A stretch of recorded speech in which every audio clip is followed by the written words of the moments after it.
At Progressive, we know there's nothing like the feeling of riding a motorcycle with your crew on the open road. That symphony of engines roaring in perfect harmony. It's a feeling that would be impossible to recreate on the radio. Until now. Hit it, Jerry.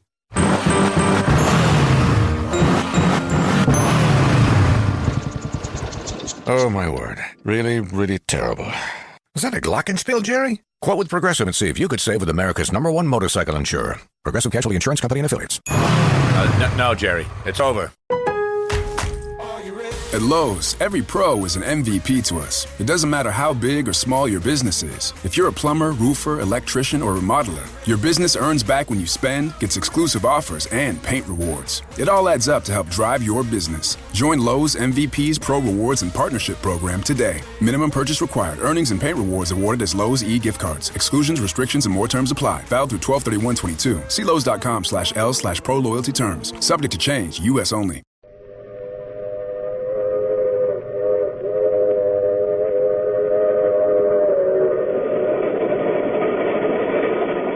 Mutual Broadcasting System presents The Mysterious Traveler.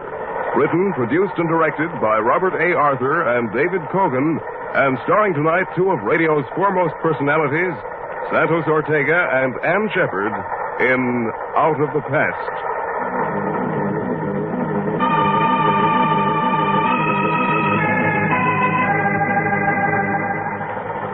This is The Mysterious Traveler, inviting you to join me on another journey into the realm of the strange and the terrifying. I hope you will enjoy the trip, that it will thrill you a little and chill you a little. So settle back, get a good grip on your nerves, and be comfortable, if you can, as you hear Out of the Past.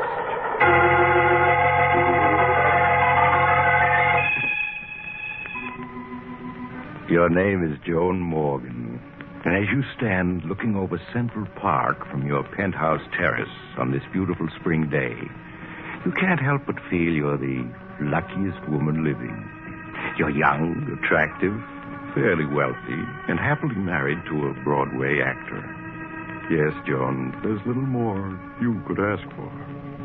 The doorbell rings. You run to the door to greet your husband, Keith, who's home from his matinee performance. Hello, beautiful.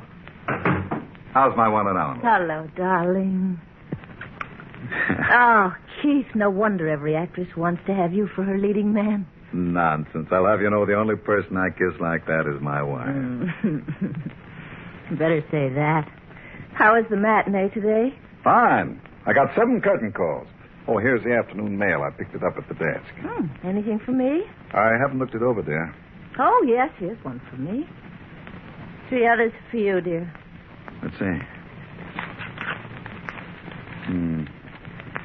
This one's a bill from the hotel management.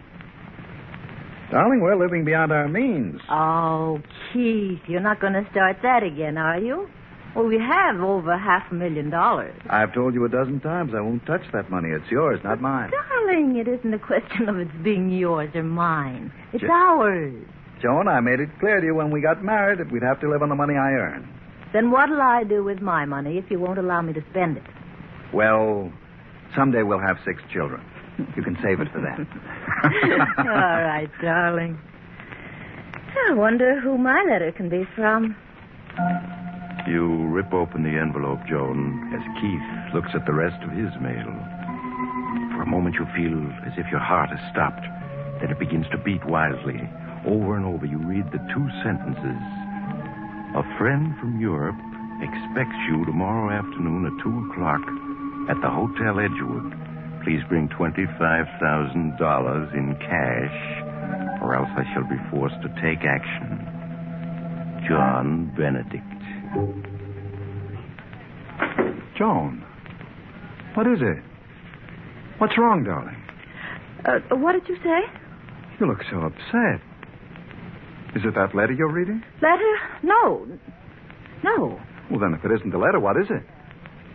It's nothing, darling, nothing at all. It's just that I have a headache. Oh, I'm sorry. Can I get you something? No, Keith, no. I'll be all right. All I need is a little rest.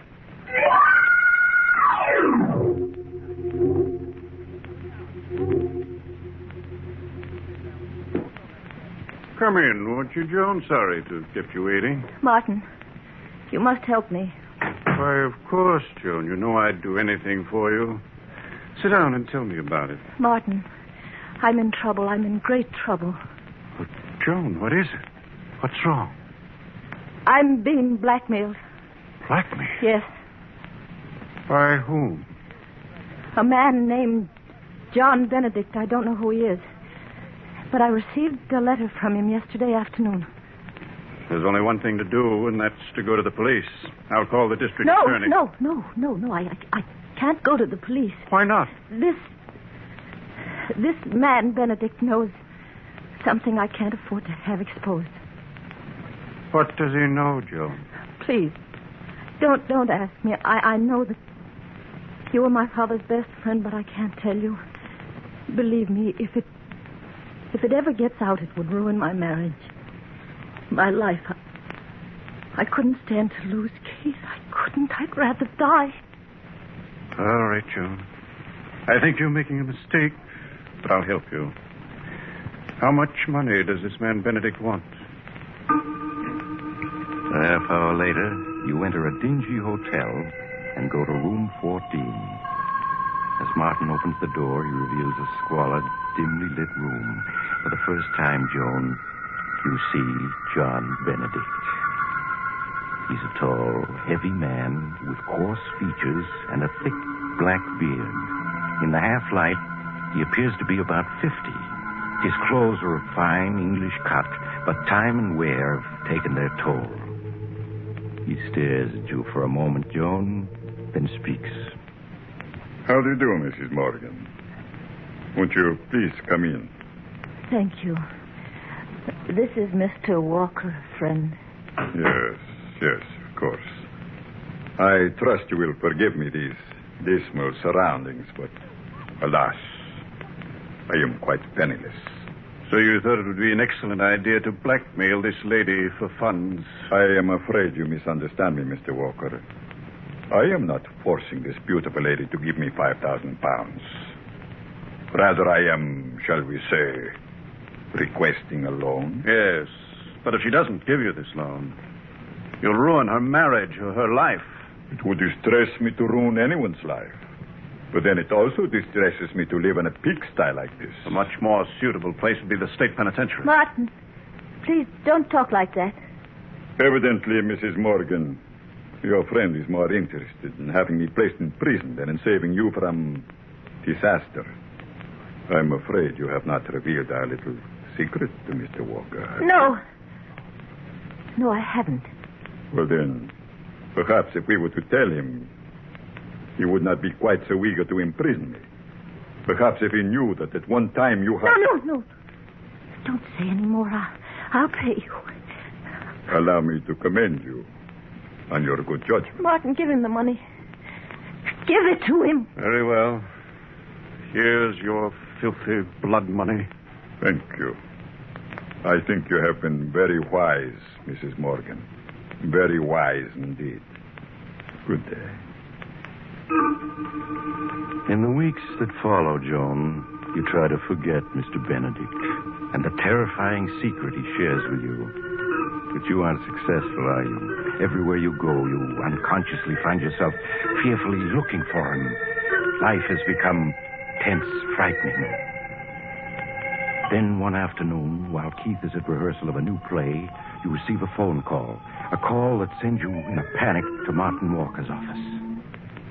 Martin, I've heard from him again. Benedict? Yes, he phoned an hour ago. He wants $50,000. 50,000? Maybe now you'll have sense enough to let me turn this over to the police. No, I can't do that. You mean you're going to buy him off a second time? Yes, I must. But you can't. What's to prevent his extorting money from you a third or a fourth time? He'll squeeze you dry. The money doesn't matter, do you hear? Nothing matters but keeping what Benedict knows from Keith. If Keith finds out, it'll mean the end of everything for me. Everything.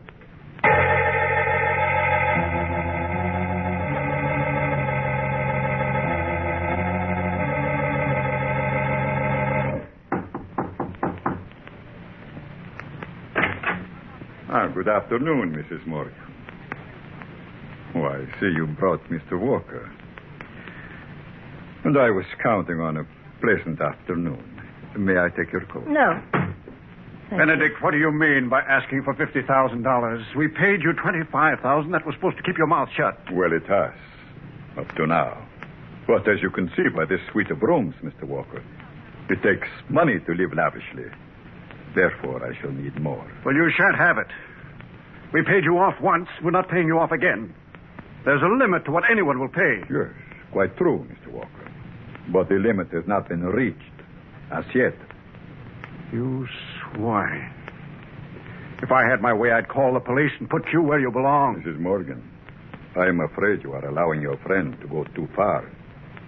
I have but to pick up this telephone, and your world will come crashing down about. No, don't do that. Don't do that. Don't. Martin, give him the money. But, Joan, give it to him. I can't stand this any longer. Very well. Here it is, Benedict. But I warn you, you'd better not try anything further. There is such a thing as pushing a person too far. I shall try to remember that, Mr. Walker. Thank you for your advice and the money. You're trembling with fear as you leave Benedict's luxurious suite, aren't you, Jordan? And even when you reach your own apartment, the fear hasn't left you. Weeks pass, and life is a nightmare. Every time someone knocks at the door or the phone rings, your heart begins to beat wildly. And worst of all, Keith senses something is wrong. I'll answer it. But I'm much please. closer to it there. Hello? Is this Mr. Morgan's apartment? Yes? This is the stage manager at the theater. Will you please remind Mr. Morgan of the special matinee we're giving today? Oh, yes. Yes, I'll tell him. It was the theater calling, Keith, to remind you of today's special performance. I haven't forgotten. It's only 5:02. I still have a few minutes before I have to leave. Joan, Yes. what is it, darling? What's come over you? Come over me. Yes. These past weeks, you've been just a bundle of nerves. Every time the phone rings or the mail arrives, you begin to tremble. What's wrong? Darling, you're just imagining all that. Joan, stop acting as though I were a child. I can see something's wrong, and I want to know what it is. Keith, please. There's nothing... Who could that be? Never mind, I'll get it. No, you just sit Keith, where you I would are and rather... rest. Look, darling, you have to get to the... Yes? To the...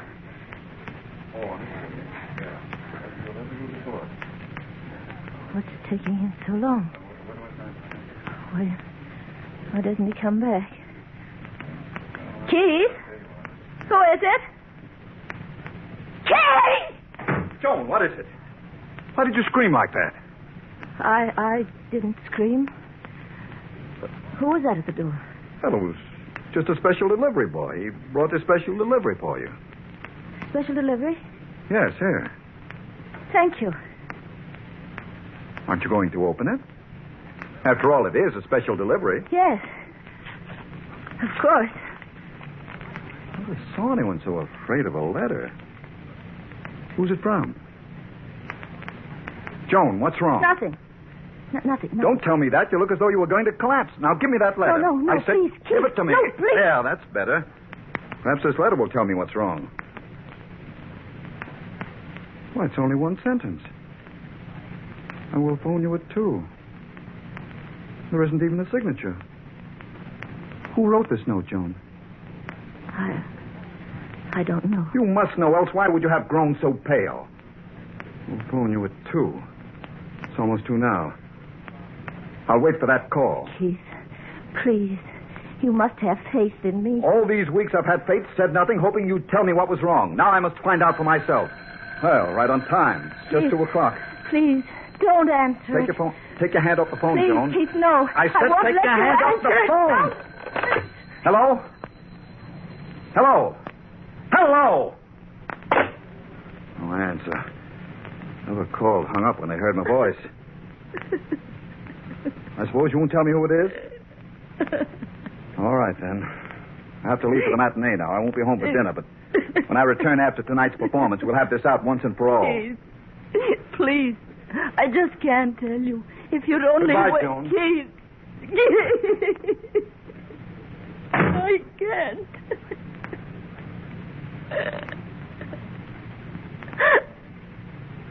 Oh, darling. If only I could tell you. If only I could. But I know you wouldn't want me then. How could you? How could you if you knew?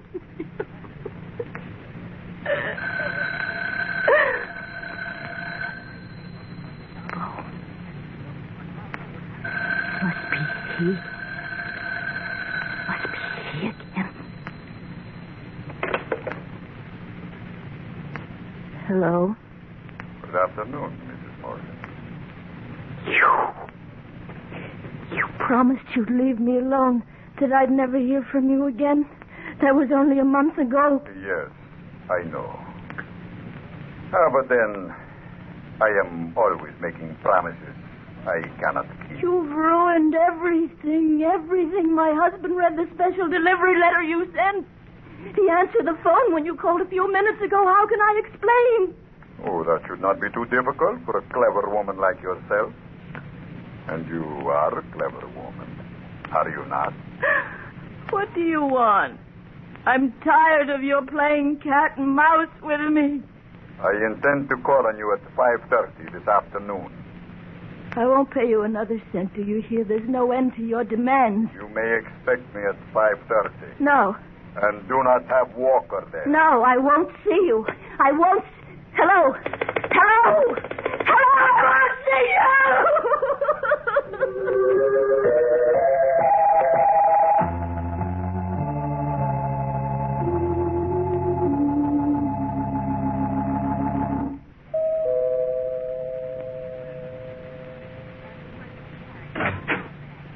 Good afternoon, Mrs. Morgan. As you can see, I am right on time. It's exactly 5:30. This is a lovely penthouse you have.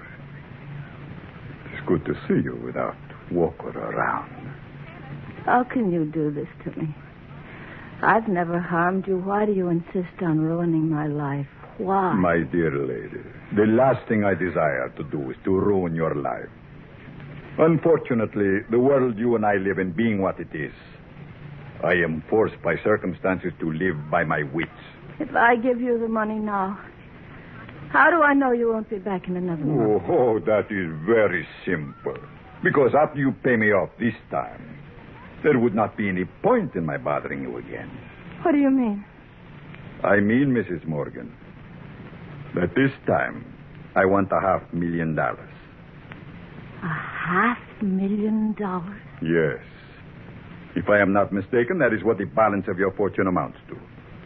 Do you not see? Once you have paid it over to me, there would be no point in my bothering you anymore. Simple, is it not? You must be mad. I? Oh, no, Mrs. Morgan, not I. Come now, you love your husband and he loves you. There are years and years of happiness before you. If he does not learn your little secret, you are wise. You will turn the money over to me. I can't. If I were to withdraw $500,000, he'd find out about it. But there is always the chance that he won't. You do not do as I ask, I shall be forced to reveal the secret. No. Yes, Mrs. Morgan. Your husband will learn that while you were in England in 1939, you murdered your sweetheart. I won't listen. But your husband will. And he will learn that after you committed this murder, you spent the following 8 years in an English insane asylum. No, you can't tell him. You can't. Think of what a sensation the tabloids will make out of it. And think of what people will say. No. Your husband would have to divorce. No. So, fainted, have you? That is not going to help you, Mrs. Morgan.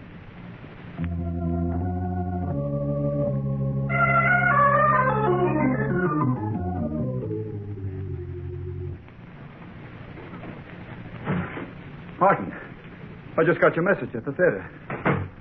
Where's Joan? What's wrong? She's in her bedroom with Dr. Richards. It seems that she... Here's Dr. Richards now. Doctor, what's wrong? Keith, you must prepare yourself for a shock. What's happened? A half hour ago, one of your neighbors on the floor heard Joan weeping and screaming hysterically. The manager knew I was your doctor and sent for me. But why was she weeping and screaming? She's had a breakdown.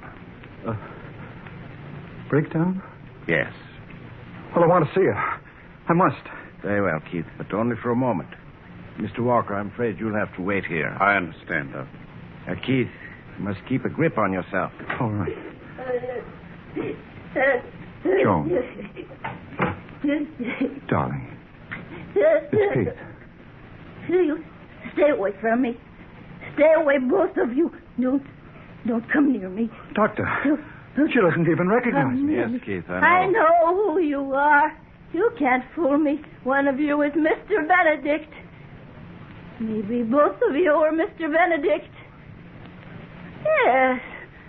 I know what you're here for, but I won't let you. I won't let you. She's completely out of her mind. I know you're both Mr. Benedict.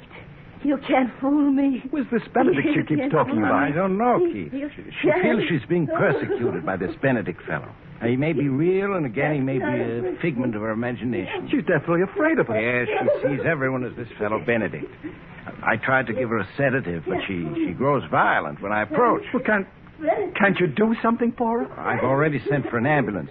She'd be much better off in a hospital where she can have constant medical care. Come along, Keith. How is she, Doctor? Well, it may be a long time before she recovers. I'm going down to the lobby, wait for the ambulance. I suggest you two stay here. Keep an eye on her. I've left the door to her room open. All right, Doctor. Shouldn't be more than a few minutes.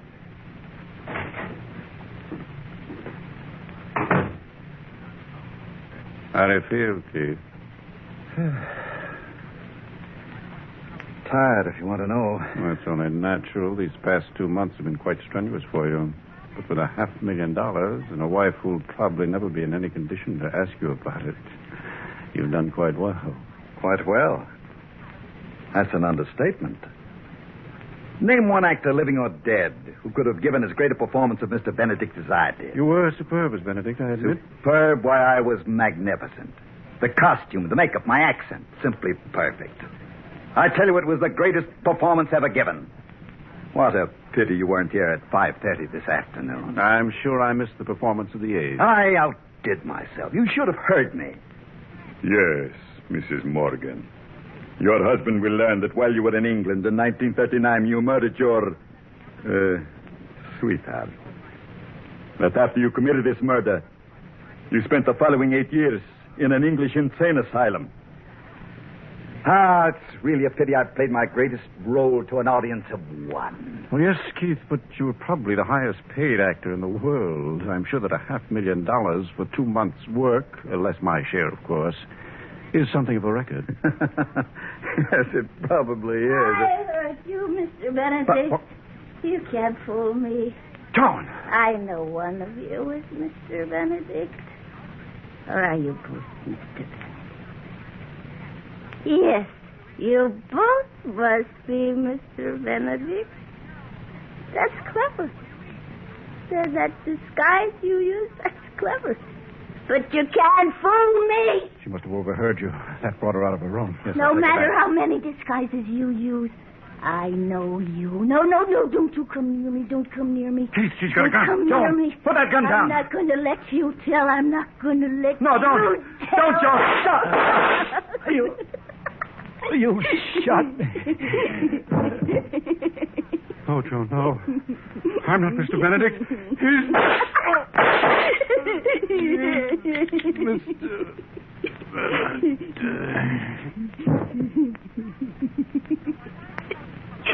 You'll never tell Keith now. Never, never, never.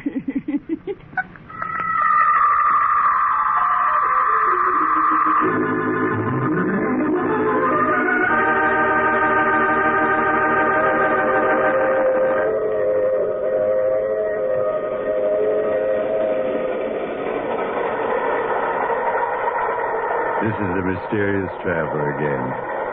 Did you enjoy our trip? Too bad about poor Keith and Martin. Such interesting scoundrels. That fellow Keith was certainly a remarkable actor, wasn't he? But, like so many actors, he overplayed his role, with fatal results. What happened to Joan Morgan? Well, the poor woman was committed to an institution where after several years of treatment, she recovered completely. However, she still has a deathly fear of actors. Oh, you'll have to get off here. I'm sorry. But I'm sure we'll meet again. I take this same train every week at this same time.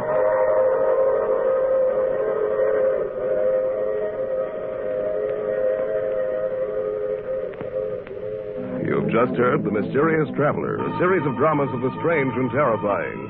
The role of the Mysterious Traveler is played by Maurice Tarplin. Others in the cast were Santos, Ortega, Ann Shepard, and Roger DeKoven. This is the Mutual Broadcasting System.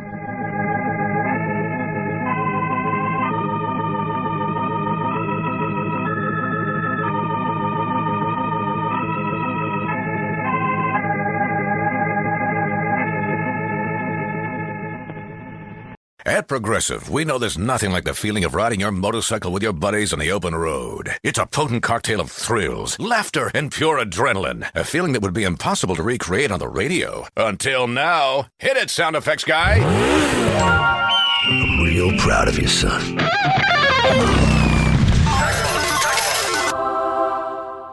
Well, that was terrible. Our apologies for even trying. Quote with Progressive and see if you could save with America's #1 motorcycle insurer. Progressive Casualty Insurance Company and Affiliates.